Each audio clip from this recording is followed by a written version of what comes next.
Bhavesh Fedders రికెట్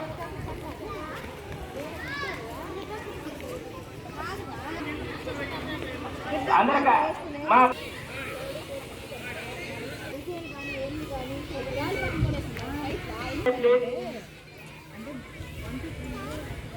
every student and teachers you should అందరూ I request all classes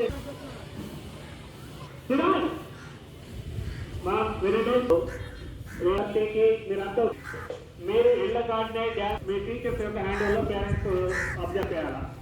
కాబట్టి ఒకవేళ మీరు ఇక్కడికి వచ్చి రెడీ అవుతాం అనుకునే వాళ్ళు ఏమైనా ఉంటే వాళ్ళు మీకు సహకరిస్తారు, వచ్చి కావచ్చు. కానీ చెప్పేస్తాము ఏ సంగతి అవుతుంది అది ఎంతవరకు కంప్లీట్ అయితే అంతవరకు 2 బిట్లు చేయం. 9:30 స్టార్ట్ చేద్దాం అనుకోండి, ఫర్ ఎగ్జాంపుల్ 10 స్టార్ట్ అయింది అనుకోండి, ఆ తర్వాత పొలం బ్యాక్